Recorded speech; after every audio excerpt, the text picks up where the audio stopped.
Here's a quick tutorial on how to read food labels. So first, I'm just going to tell you about what I look for on food labels, how I determine if it is an ultra processed food versus processed, which one's going to be the best, and which one I want to put back on the shelf because it's not supporting my goal of achieving optimal health. So again, ultra processed foods, if you have them every once in a while, I think that's perfectly fine. I just do not think that it supports a goal of achieving optimal health if you fill your diet in with these every single day. So let's take a look at what ultra processed is versus processed. So obviously anything on the outskirts of the grocery store. So we come in, we've got our produce, we typically go into our meats, and then we have dairy. Those things are all going to be non-processed foods. So there's a single ingredient in them. When you go through produce and you grab an apple, that apple is made of an apple and that's it. There's nothing else in it. And the same with your ground beef, your steaks, your chicken, all of your meat products that are in the actual meat section are not processed unless you buy sausage or bacon. Those are going to be processed foods, and you want to look out for nitrates, added sugars, things of that nature in each of those. And then your dairy products, same thing. Most all of that is going to be lightly processed because it has gone through a processing plant. It is now placed in a container for easy consumption for you. But things that you would look at, like for instance, on the side of a Greek yogurt, is that you just want to make sure there's not any added preservatives, things like that in there that you don't understand what they are without researching and knowing what you're putting into your body. So ultimately, an ultra processed food is going to be something that has many different ingredients in it. Typically, you start off at the top of the list and you recognize a handful of those ingredients. And then as you get further down into the list, you're not able to pronounce the ingredients and you have no idea what they are. Another easy way to determine this is you look at those ingredients and decide if you can buy them right there in the grocery store or if you could recreate that food in your home. So typically when you start seeing things that you can't pronounce and it sounds like it's a science experiment, then that's something that you most likely want to just put back on the shelf or enjoy every once in a while, just not on a daily basis. And then you have lightly processed foods that we're buying out of convenience. Not necessarily a bad thing. So like something like a package of tuna, that's going to be lightly processed. It went through a plant, it was put into a package. So that's still a processed food, but it doesn't have a lot of extra added preservatives and ingredients in there that you cannot pronounce and you do not know what they are. So let's go through a couple labels and look at that together.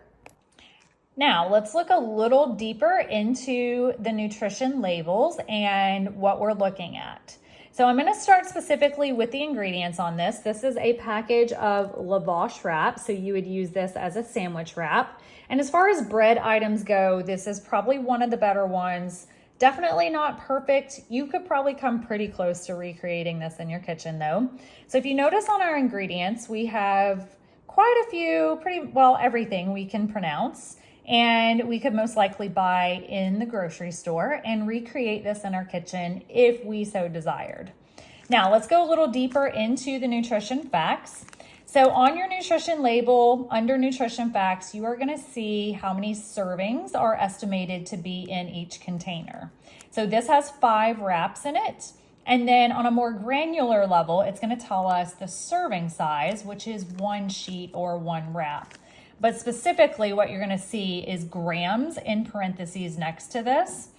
You'll actually see on most containers where this says 1 sheet, it's going to say something in a cup measurement, like 3/4 of a cup or 1 cup, or a tablespoon measurement. So a tablespoon, it could be a teaspoon measurement, but then always it will be very specific in the grams. This is your actual measurement, is what it's showing in parentheses next to your estimated measurement. So all of these nutrition facts below that is what you would get from 57 grams. So each sheet should be more or less 57 grams in weight, and you will get 100 calories from one of those. And then your fat in this, you have 1 gram.